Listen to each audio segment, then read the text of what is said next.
నమస్కారం. SSC news కి స్వాగతం. హెడ్లైన్ చూద్దాం. డ్రగ్స్ పై ఏపీ తెలంగాణ ఉమ్మడి పోరు. రేవంత్ చంద్రబాబు భేటీలో కీలక నిర్ణయం.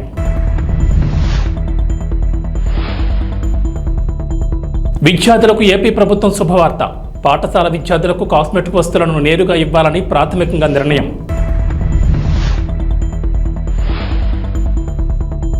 కె కేశవరావుకు కీలక పదవి. కేబినెట్ హోదాతో ఉత్తర్వులు జారీ.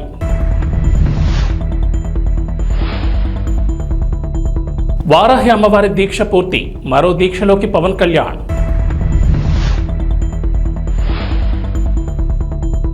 ఏపీ తెలంగాణకు రెయిన్ అలర్ట్. పలు జిల్లాల్లో భారీ వర్షాలు, ఎల్లో అలర్ట్ జారీ. తెలంగాణ సీఎం రేవంత్ రెడ్డి ఆంధ్రప్రదేశ్ సీఎం చంద్రబాబు నాయుడు భేటీలో ప్రస్తావించిన అంశాలను రెండు రాష్ట్రాల మంత్రులు జాయింట్ ప్రెస్ మీట్ పెట్టి వెల్లడించారు. తెలంగాణ ఉప ముఖ్యమంత్రి బట్టి విక్రమార్క, ఏపీ మంత్రి అనగాని సత్యప్రసాద్ ముఖ్యమంత్రుల సమావేశ వివరాలు వెల్లడించారు. ఉమ్మడి ఆంధ్రప్రదేశ్ విడిపోయి 10 ఏళ్లు పూర్తయినా విభజన సమస్యలు ఇప్పటికీ పరిష్కారం కాలేదని, వాటిపై ఈ సమావేశంలో చర్చించినట్లు బట్టి విక్రమార్క చెప్పారు. డ్రగ్స్కు వ్యతిరేకంగా యాంటీ నార్కోటిక్స్ డ్రైవ్స్ చేయాలని నిర్ణయించామని, సైబర్ నేరాలు అరికట్టేందుకు చర్యలు తీసుకున్నామని తెలిపారు. డ్రగ్స్, సైబర్ క్రైమ్స్పై ఇరు రాష్ట్రాలు కలిసి పనిచేయాలని నిర్ణయించామని చెప్పారు. ఇక ఇటీవల ఏపీలో కూడా యాంటీ నార్కోటిక్ టాస్క్ ఫోర్స్ ఏర్పాటు చేయడం గమనార్హం. రెండు రాష్ట్రాల ముఖ్యమంత్రులు సమగ్రంగా చర్చించిన తర్వాత ఒక నిర్ణయానికి వచ్చారని, ఇరు రాష్ట్రాలకు చెందిన అధికారులతో కూడిన ఉన్నత స్థాయి కమిటీ వేయాలని నిర్ణయించినట్లు తెలిపారు. ఇక మంత్రులతో కూడిన మరో కమిటీని కూడా ఏర్పాటు చేయాలని నిర్ణయం తీసుకున్నట్లు వెల్లడించారు. రెండు రాష్ట్రాల ప్రభుత్వ ప్రధాన కార్యదర్శులు, ఇరు రాష్ట్రాల నుంచి 3 చొప్పున అధికారులతో 2 వారాల్లోగా కమిటీ ఏర్పాటు చేస్తామని బట్టి విక్రమార్క స్పష్టం చేశారు. గిరిజన సంక్షేమ పాఠశాలలో చదివే విద్యార్థులకు ఆంధ్రప్రదేశ్ ప్రభుత్వం శుభవార్త చెప్పింది. పాఠశాల విద్యార్థులకు కాస్మెటిక్ వస్తువులను నేరుగా ఇవ్వాలని ప్రాథమికంగా నిర్ణయం తీసుకుంది. గత ప్రభుత్వం కాస్మెటిక్ వస్తువులను నేరుగా ఇవ్వకుండా కాస్మెటిక్ ఛార్జీలను విద్యార్థుల తల్లుల ఖాతాలో జమ చేస్తూ వచ్చింది. అయితే ఆ నగదు సకాలంలో విడుదల చేయలేదనే ఆరోపణలు ఉన్నాయి. దీంతో కాస్మెటిక్ వస్తువులు అందక విద్యార్థులు ఇబ్బందులు పడ్డారు. ఈ విషయాలను దృష్టిలో పెట్టుకుని ప్రభుత్వమే పేస్ట్, బ్రష్, షాంపూ వంటి కాస్మెటిక్ వస్తువులను నేరుగా వారికి ఇవ్వాలని అధికారులు నిర్ణయం తీసుకున్నారు. ఈ మేరకు గిరిజన సంక్షేమ శాఖ అధికారులు తమ ప్రతిపాదనను సీఎం చంద్రబాబు నాయుడు వద్దకు పంపించారు. సీఎం చంద్రబాబు ఆమోదిస్తే ఈ నిర్ణయం అమల్లోకి రానుంది. మరోవైపు గిరిజన సంక్షేమ శాఖ ఆధ్వర్యంలో ఏపీ వ్యాప్తంగా 548 పాఠశాలలు నడుస్తున్నాయి. ఇందులో సుమారుగా 1.25 లక్షల మంది విద్యార్థులు చదువుతున్నారు. వీరందరికీ ప్రతి నెల కాస్మెటిక్ ఛార్జీల కోసం ₹1.5 కోటి ఖర్చు అవుతోందని అంచనా. అయితే గత వైసీపీ ప్రభుత్వం ఈ నిధులు విడుదల చేయకపోవడంతో సుమారుగా 10 కోట్లు బకాయిలు పడినట్లు తెలుస్తోంది. దీంతో గత ప్రభుత్వం మాదిరిగా కాకుండా కాస్మెటిక్ వస్తువులను నేరుగా ఇవ్వాలని అధికారులు నిర్ణయించారు. ఈ ఛార్జీలతో వస్తువులను కొని విద్యార్థులకు అందించాలని ప్రాథమికంగా నిర్ణయం తీసుకున్నారు. ఇటీవల కాంగ్రెస్ పార్టీలో చేరిన తెలంగాణ సీనియర్ రాజకీయ నేత కె కేశవరావుకు రేవంత్ సర్కార్ కీలక పదవి కట్టబెట్టింది. తెలంగాణ ప్రభుత్వ సలహాదారుడిగా ఆయన నియమించారు. కేబినెట్ హోదాతో ఆయన్ను పబ్లిక్ అఫైర్స్ సలహాదారుడిగా నియమించారు. ఈ మేరకు ప్రభుత్వం నుంచి ఉత్తర్వులు జారీ అయ్యాయి. కేకేకు ఉన్న రాజకీయ పరిపాలనాపరమైన అనుభవాలను దృష్టిలో ఉంచుకుని ఆయన్ను సలహాదారుగా నియమించినట్లు తెలిసింది. కాగా కేకే గతంలో కాంగ్రెస్ పార్టీలో కొనసాగారు. తెలంగాణ రాష్ట్ర ఆవిర్భావానికి ముందు బీఆర్ఎస్ పార్టీలో చేరారు. ఆ తర్వాత ఆయన్ను కేసీఆర్ 2 సార్లు రాజ్యసభకు నామినేట్ చేశారు. తెలంగాణలో కాంగ్రెస్ అధికారంలోకి వచ్చిన తర్వాత తిరిగి సొంత గుట్టుకు వచ్చేందుకు సిద్ధమయ్యారు. ఈ మేరకు పార్లమెంట్ ఎన్నికలకు ముందే రేవంత్ రెడ్డితో చర్చలు జరిపారు. అనంతరం 4 రోజుల క్రితం బీఆర్ఎస్ పార్టీని వీడి ఏఐసీసీ అధ్యక్షుడు మల్లికార్జున ఖర్గే సమక్షంలో కాంగ్రెస్ కండువా కప్పుకున్నారు. బీఆర్ఎస్ పార్టీ ద్వారా తనకు వచ్చిన రాజ్యసభ పదవికి కూడా కేకి రాజీనామా చేశారు. AP deputy CM Pawan Kalyan చేపట్టిన వారాహి దీక్ష ముగిసింది. 11 రోజుల పాటు ఈ దీక్ష నిర్వహించిన పవన్ కళ్యాణ్ శుక్రవారంతో ముగించారు. సమాజ క్షేమాన్ని, దేశ సౌభాగ్యాన్ని కాంక్షిస్తూ పవన్ కళ్యాణ్ చేపట్టిన వారాహి ఏకాదశ దిన దీక్ష వారాహి అమ్మవారి ఆరాధన, కలశోద్వాసన క్రతువుతో పరిసమాప్తమైందని జనసేన తెలిపింది. మరోవైపు దీక్ష ముగింపు సందర్భంగా వేద పండితుల మంత్రోచ్చారణల నడుమ వారాహి మాతకు పవన్ ప్రత్యేక పూజలు నిర్వహించారు. అనంతరం ఏకహారతి, ద్విహారతి, త్రిహారతి, చతుర్థ, పంచ, నక్షత్ర హారతలు సమర్పించారు. అనంతరం కుంభహారతితో వారాహి దీక్ష సంపూర్ణమైంది. మరోవైపు వారాహి దీక్ష పూర్తయిన నేపథ్యంలో పవన్ కళ్యాణ్ మరో దీక్ష చేయనున్నారు. పవన్ చాతుర్మాస దీక్ష చేయనున్నారు. గృహస్థాచార రీతిలో ఈ దీక్ష చేస్తారన్న జనసేన అధికార కార్యకలాపాలను కొనసాగిస్తూనే శుభతిథుల్లో మాత్రం దీక్షా వస్త్రాలు ధరిస్తారని ప్రకటనలో తెలిపారు. దీక్షాకాలంలో పరిమిత సాత్వికాహారం మాత్రమే స్వీకరిస్తారని పేర్కొన్నారు. ఆంధ్రప్రదేశ్లో జూలై 8వ తేదీ నుంచి ఉచిత ఇసుక విధానం అమల్లోకి రానుంది. ఇప్పటికే ముఖ్యమంత్రి నారా చంద్రబాబు నాయుడు ఆదేశాలతో అధికారులు ఈ ఉచిత ఇసుక విధానానికి సంబంధించిన కార్యాచరణను సిద్ధం చేశారు. ముందుగా రాష్ట్రంలో అన్ని జిల్లాల నిల్వ కేంద్రాల్లో ఉన్న ఇసుక డంపుల నుంచి ఇసుకను అందించనున్నారు. అయితే ప్రభుత్వం ₹1 కూడా తీసుకోకుండా ఉచితంగా ఇసుకను అందించాలని నిర్ణయించింది. అయితే ప్రజల నుంచి కేవలం ఇసుక తవ్వకాల ఖర్చు, సీనరీస్ మాత్రమే వసూలు చేయాలని నిర్ణయం తీసుకుంది. ఉచిత ఇసుక విధానం తీసుకువచ్చిన నేపథ్యంలో అక్రమ తవ్వకాలు, అక్రమ రవాణా జరగకుండా అధికారులతో పటిష్ట నిఘా ఏర్పాటు చేయనున్నారు. దగ్గరలో ఉన్న వాగులు వంకల నుంచి స్థానికులు ఎడ్ల బండ్లలో ఇసుకను తెచ్చుకునేందుకు అవకాశం కల్పించారు. ఈ మేరకు ఉచిత ఇసుక విధానానికి సంబంధించి సీఎస్ నీరబ్ కుమార్ ప్రసాద్ శనివారం అన్ని జిల్లాల కలెక్టర్లకు మార్గదర్శకాలు వివరించారు. ఇప్పటి వరకు ఉన్న కాంట్రాక్టర్లు జీసీకేసీ, ప్రతిమ ఇన్ఫ్రా పక్కకు తప్పుకున్నట్లు సీఎస్ తెలిపారు. ఈ క్రమంలోనే ఇసుక నిల్వలను స్థానిక కలెక్టర్లు స్వాధీనం చేసుకోవాలని సూచించారు. మరోవైపు ఇప్పటికే రాష్ట్రమంతటా 43 లక్షల టన్నుల ఇసుక నిల్వలున్నట్లు గనుల శాఖ అధికారులు లెక్కించారు. సోమవారం నుంచి ఈ నిల్వలను ప్రజలకు అందించనున్నారు. రాబోయే 3 నెలలకు 88 లక్షల టన్నుల ఇసుక అవసరం ఉంటుందని గుర్తించారు. సంవత్సరానికి 3.20 కోట్ల టన్నుల ఇసుకకు డిమాండ్ ఉంటుందని అంచనా వేశారు. హైదరాబాద్లోని ప్రజాభవన్ వేదికగా జరిగిన తెలంగాణ ముఖ్యమంత్రి రేవంత్ రెడ్డి, ఆంధ్రప్రదేశ్ ముఖ్యమంత్రి నారా చంద్రబాబు నాయుడు భేటీ నిన్న ముగిసింది. 1:45 పాటు జరిగిన ఈ భేటీలో వివిధ అంశాలతో పాటు 2 రాష్ట్రాలకు సంబంధించిన కీలక విషయాలపై సుదీర్ఘంగా చర్చించారు. ఈ క్రమంలోనే 2 రాష్ట్రాలకు సంబంధించి మరిన్ని అంశాలపై చర్చించేందుకు కమిటీలు ఏర్పాటు చేయాలని సూత్రప్రాయంగా అంగీకారం తెలిపారు. ఈ 2 కమిటీల్లో ఒకటి మంత్రులతో కూడిన కమిటీ, మరొకటి అధికారులతో ఏర్పాటు చేయాలని ఇద్దరు ముఖ్యమంత్రులు నిర్ణయించారు. మంత్రులతో కూడిన కమిటీలో తెలంగాణ నుంచి పొన్నం ప్రభాకర్, దుద్దిళ్ల శ్రీధర్ బాబు ఉండే అవకాశాలున్నట్లు తెలుస్తోంది. విభజన చట్టంలో ఉన్న సమస్యలను పరిష్కరించుకునేందుకు ఇది తొలి భేటీ అని, తర్వాత మరిన్ని సమావేశాలు నిర్వహించాలని ఇద్దరు ముఖ్యమంత్రులు నిర్ణయించినట్లు సమాచారం. మరీ ముఖ్యంగా విభజన చట్టంలోని షెడ్యూల్ 9, 10లో ఉన్న అంశాలపై చర్చించినట్లు తెలుస్తోంది. ఇరు రాష్ట్రాల సీఎంల మధ్య జరిగిన చర్చల వివరాలు తెలిపిన మంత్రి అనగాని సత్యప్రసాద్, విభజన సమస్యలపై ఉన్నత స్థాయి అధికారులతో ఒక కమిటీతో పాటుగా అధికారుల కమిటీ పరిష్కరించలేని సమస్యలపై మంత్రులతో కమిటీ వేయాలని ఇరు రాష్ట్రాలు నిర్ణయం తీసుకున్నట్లు చెప్పారు. విభజన సమస్యలు ఒక్కటే కాకుండా గత 5 ఏళ్లు పట్టి పీడించిన డ్రగ్స్, గంజాయి, సైబర్ క్రైమ్స్పై కూడా భేటీలో చర్చ జరిగింది. డ్రగ్స్, సైబర్ క్రైమ్స్ నియంత్రణకు 2 రాష్ట్రాలు కలిసి పనిచేయాలని, 2 రాష్ట్రాల ఏడీజీ స్థాయి అధికారులతో డ్రైవ్ నిర్వహించాలని 2 ప్రభుత్వాలు నిర్ణయం తీసుకున్నాయి. పనిచేస్తారు కాబట్టి ఒక ప్రోయాక్టివ్ వేగా లెటర్ పంపించడం, దాన్ని ఇక్కడ గౌరవ ముఖ్యమంత్రి గారు కేబినెట్లో చర్చించి సానుకూలంగా స్పందించి ఈరోజు ఈ సమావేశం ఏర్పాటు చేయటం, సమావేశంలో అన్నీ కూడా కులంకుశంగా చర్చించి అందరు అడ్వైజులు తీసుకుని ఎవరైతే మంత్రివర్యులు ఉన్నారో అలాగే అధికారులు ఎవరైతే ఉన్నారో అందరి కూడా సలహాలు సూచనలు తీసుకుని డిస్కస్ చేసి ఇవన్నీ కూడా, ఎందుకంటే మీ అందరికీ తెలుసు తెలంగాణ ఒక ఉద్యమంతో, ఒక నిధులు విధులు కేటాయింపులతో ఏర్పాటైంది, అంటే దాని మీద ఉద్యమం చేసి ఏర్పాటైంది. అలాగే ఆంధ్రప్రదేశ్ అభివృద్ధి, వారి యొక్క సెంటిమెంట్లు కూడా చాలా పరిణామం తీసుకుని ఎవరు యొక్క మనోభావాలు దెబ్బతినకూడదు,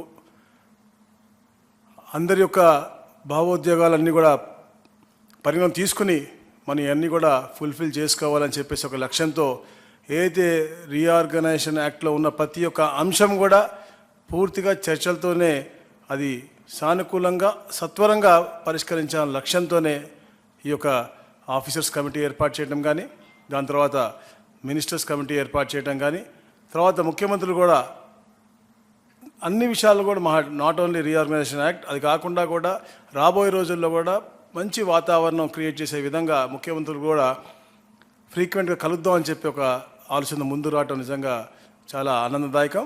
అలాగే మరి ముఖ్యంగా ఎలా అయితే గౌరవనీయులు బట్టి విక్రమార్క చెప్పారో, తెలంగాణ రాష్ట్రం ఏర్పడిన తర్వాత డ్రగ్స్ ఫ్రీ స్టేట్గా చేయాలని చెప్పేసి తపనతో పనిచేస్తూ ఉన్నారు. దాని మీద కూడా సుదీర్ఘంగా చర్చించి ఏదైతే అక్కడ ప్రభుత్వం ఏర్పడిన తర్వాత ఒక సబ్ కమిటీ మేము వేసుకోవడం జరిగింది 6 మంత్రులతో.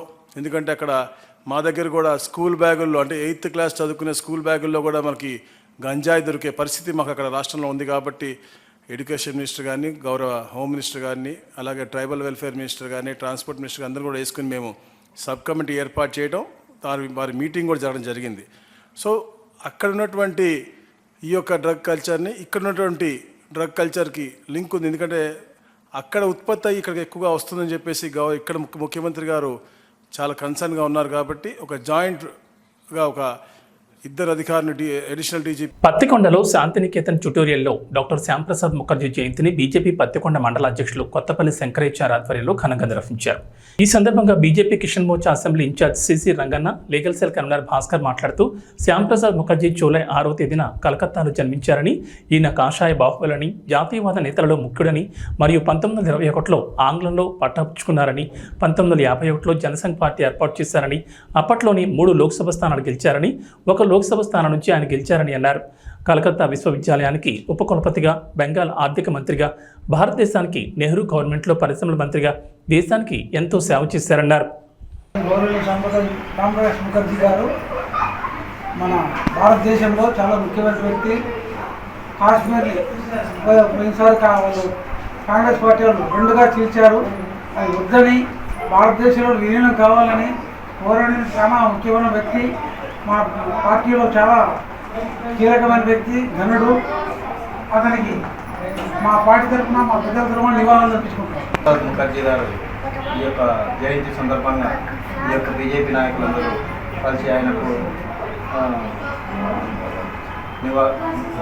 పూలమాల వేసి ఆయన సత్కరించడం జరిగింది.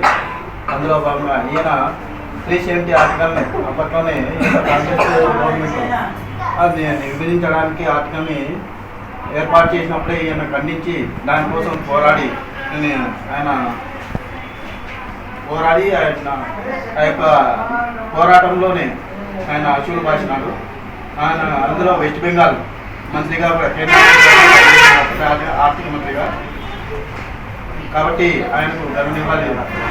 ఆయన పుట్టినరోజు వేడుకను ఘనంగా జరుపుకోవడం జరిగింది. వైఎస్ఆర్సీపీ కార్యకర్త అజయ్ కుమార్ రెడ్డిని పరామర్శించారు. అనంతపురం కడప రిమ్స్ ఆసుపత్రి ప్రాంగణంలో మాజీ ముఖ్యమంత్రి వైఎస్ జగన్మోహన్ రెడ్డి. అనంతరం ఆయన మీడియాతో మాట్లాడారు. ఇక్కడ హాస్పిటల్లో ఒక యంగ్స్టర్ బహుశా 20-25 ఏళ్ళు ఉంటాయేమో తన పిల్లాడికి. ఆ 20 ఏళ్ల పిల్లాడిని ఎందుకు నిర్దాక్షిణ్యంగా కొట్టారో కూడా తెలియదు. కేవలం ఎన్నికల్లో వైఎస్ఆర్ కాంగ్రెస్ పార్టీకి తరఫున తాను ఓటు వేశాడని, వైఎస్ఆర్ కాంగ్రెస్ పార్టీకి సంబంధించిన కుటుంబానికి చెందిన వ్యక్తిని అతి దారుణంగా కావాలని అదే పనిగా వేంపల్లెకు అదే పనిగా ఒక వెహికల్లో వచ్చి దారిలో పోతా ఉన్న పిల్లోడిని బైక్ ఆపి నిర్దాక్షిణ్యంగా కొట్టి హాస్పిటల్ పాలు చేస్తా ఉంటే ఏమి సాధిస్తా ఉన్నారు? ఇంతవరకు పులివెందుల్లో ఎప్పుడు ఇలాంటి సాంప్రదాయం లేదు. ఎన్నో ఎన్నికల్లో చేశారు. ఎప్పుడు పులివెందుల్లో ఇలాంటి సాంప్రదాయం లేదు. ఎన్నికలు అయిపోయిన తర్వాత ఓటు వేయని వారిని కొట్టే కార్యక్రమం ఎప్పుడు జరగల. రాష్ట్ర వ్యాప్తంగా కూడా ఒక భయాందోళన వాతావరణం క్రియేట్ చేయడం కోసం అని రాష్ట్ర వ్యాప్తంగా ఇదే చేయిస్తా ఉన్నారు దగ్గరుండి. ఏం సాధిస్తారు దీనివల్ల? మీరు వేసే ఈ బీజం చేసే ఈ చెడు సాంప్రదాయం రేపొద్దున మళ్ళీ తెలుగుదేశం పార్టీ కార్యకర్తలకి చుట్టుకుంటుంది.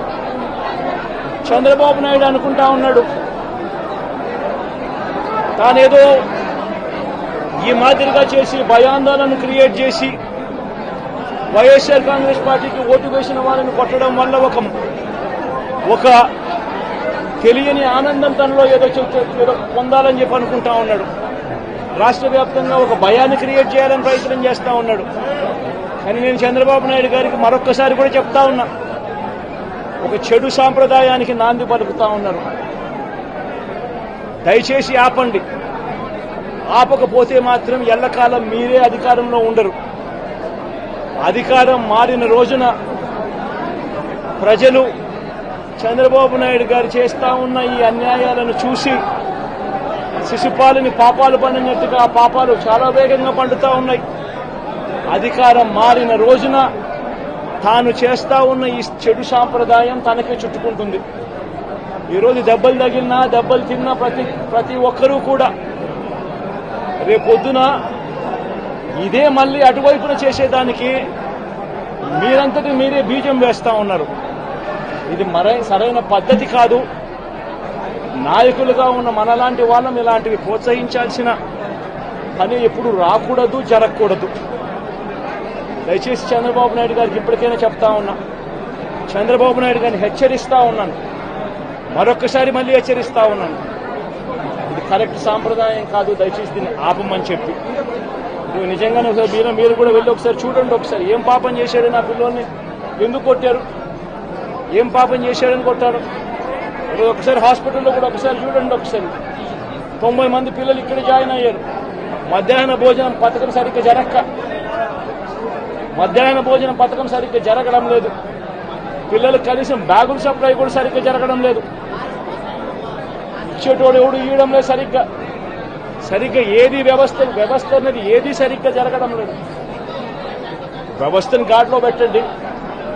మీరు ప్రజలు మిమ్మల్ని ఏదైతే ఓటు వేశారో ఒక కారణం చేత మీరు ప్రజలు 10% మంది ఓట్లు, మాకు రావాల్సిన 10% మంది ఓట్లు మీకు వైపు డ్రిఫ్ట్ అయ్యాయి అని అంటే కేవలం మీరు చేసిన మోసపూరిత వాగ్దానాల వల్ల డ్రిఫ్ట్ అయ్యాయి. ప్రజలు మీ దగ్గర నుంచి ఎక్స్పెక్ట్ చేస్తూ ఉన్నారు. రైతులు అల్లాడిపోతా ఉన్నారు, రైతు భరోసా అందక.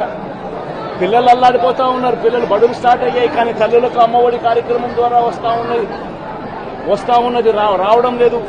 తల్లులు ఎదురుగా ఆశగా ఎదురు చూస్తూ ఉన్నారు. వాళ్ళని చూసుకోండి. అక్క చెల్లెమ్మలకి ఇస్తామన్నారు నెల 1500 రూపాయలు, అది ఇచ్చే కార్యక్రమం చూసుకోండి. ఇంటింటికి ఉద్యోగం అన్నారు, ఉద్యోగం ఇవ్వకపోతే 3000 రూపాయలు ప్రతి ఇంటికి నిరుద్యోగ వృత్తి అన్నారు. ఆ పిల్లలందరూ ఎదురు చూస్తూ ఉన్నారు, మీరు ఎప్పుడెప్పుడు ఇస్తారు 3000 రూపాయలు నిరుద్యోగ వృత్తి అని. అది చూసుకోండి. ఇటువంటి ఏవి కూడా మంచి కార్యక్రమాలు ఏవి కూడా చేయకుండా రాష్ట్ర వ్యాప్తంగా భయాందోళన మాత్రమే క్రియేట్ చేసే దుర్బుద్ధిని చేసే దుశ్చర్యను ఆపండి అని మరొకసారి హెచ్చరిస్తూ చెప్తా ఉన్నాం. శిశుపాలను పాపాలు పండినట్టుగా వేగంగా జరుగుతూ ఉన్నాయి. తన పాపాలు పండడం అన్నది కూడా తను మర్చిపోతున్న సందర్భంగా మరొకసారి చెప్తా ఉన్నాం.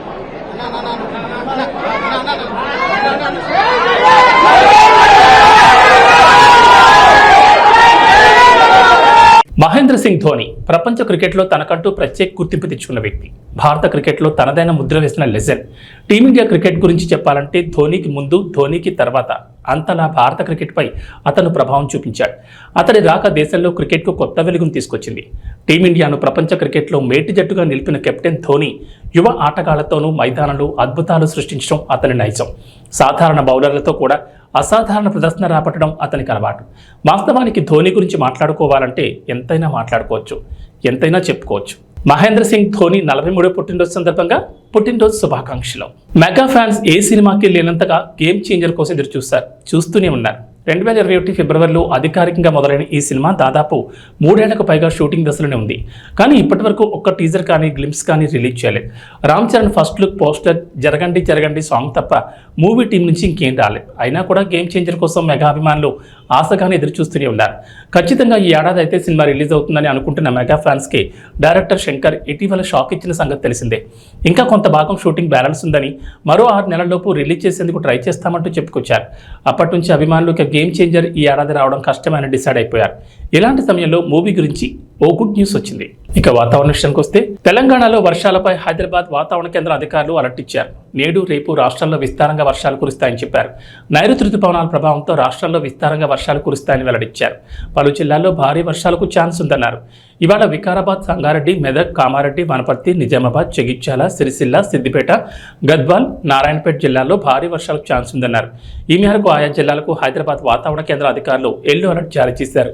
అటు ఏపీలో వర్షాలు కురుస్తాయంటోంది వాతావరణ శాఖ. నైరుతి రుతుపవనాల సమయంలో రాష్ట్ర వ్యాప్తంగా ఎండలు మండిపోయాయి. వేడి వాతావరణంతో ప్రజలు ఇబ్బంది పడ్డారు. అయితే తూర్పు మధ్య బంగాళాఖాతంలో ఉపరితల ఆవర్తనం కొనసాగుతుండగా గుజరాత్, కర్ణాటక తీరాల వెంబడి ద్రోణి విస్తరించింది. ఈ ప్రభావంతో రాబోయే 3 రోజుల్లో ఉత్తర కోస్తాలోని కొన్ని జిల్లాల్లో భారీ వర్షాలు కురుస్తాయని వాతావరణ శాఖ అంచనా వేస్తోంది. రాయలసీమ, దక్షిణ కోస్తాలో కొన్ని ప్రాంతాల్లో తేలికపాటి నుంచి ఓ మోస్తరు వర్షాలు కురిసే అవకాశం ఉందంటున్నారు వాతావరణ శాఖ అధికారులు. ఇవి బులెటిన్ విశేషాలు. నమస్కారం.